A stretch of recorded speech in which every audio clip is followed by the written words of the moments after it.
Hello and welcome everybody. You are watching the Newsmaker of the Week and this is me Shalini Gupta. We all are in the fifth phase of the lockdown with the total case rising over 2 lakh and the death toll rising over 6,000.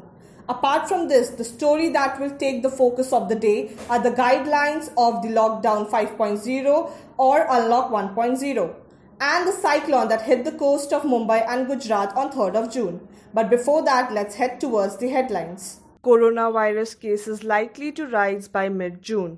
India crosses the 2 lakh mark in coronavirus cases and climbed up to the 7th spot amongst the world-affected countries globally. All government projects at halt due to the fall in revenue. The cash-strapped Finance Ministry has issued order to put on hold on any new scheme for the year 2020-21.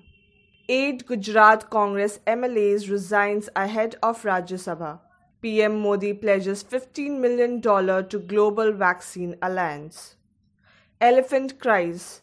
Kerala Forest Ministry K. Raju has said one person has been arrested over the killing of a pregnant elephant that triggered the nationwide outrage early this week. Wajid Khan dies at the age of 43. Music director Wajid Khan, known for his composition for Salman Khan's popular movies such as Wanted, Dabangg, Ek Tha Tiger, passes away of age 42 years on 31st of May. As per the ministry, the nationwide lockdown will be opening into 3 phases. So, to have a detailed input on this, I have my colleague Gargi Sharma. Gargi, if you could listen to me, what are the guidelines issued by the center on this Unlock 1.0?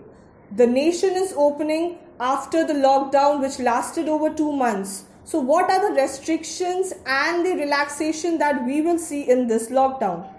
Yes, Shalini. Well, the main era of Unlock has started. Finally, we are slowly exiting the lockdown era and stepping into Unlock 1.0. Now, the highlights of this Unlock 1.0 are containment zones will remain under lockdown and things outside containment zones will remain opened in a phased manner.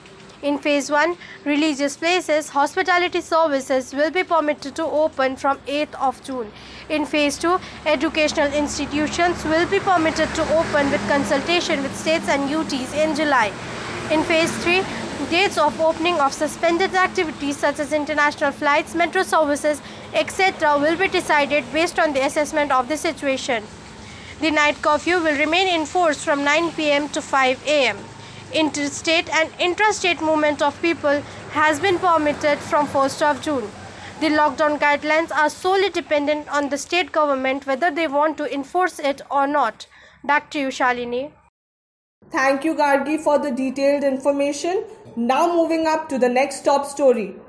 A cyclone that made a landfall in Mumbai after 72 years. I have my colleague Tanisha Avasthi with me providing the detail about the stories. So let's move forward to have the insight of the story. Tanisha, if you could hear me, can you tell our viewers what are the casualties that has taken place in the coast of Mumbai and Gujarat because of this cyclone? Is there any relaxation that the government has given to the victims of this cyclone? Rightly said, Shalini. The cyclone Nisagra is actually reported to hit the financial capital of India after 72 long years.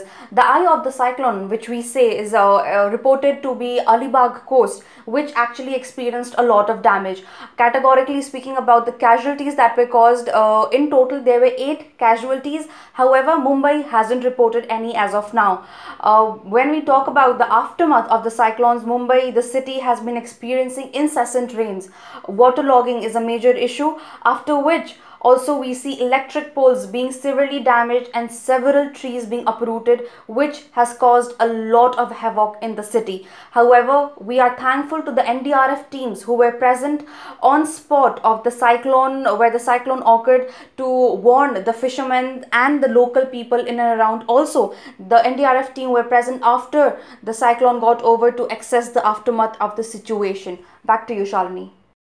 So that's all we have for today. For more updates, keep watching Inspiria TV. Till then, stay safe.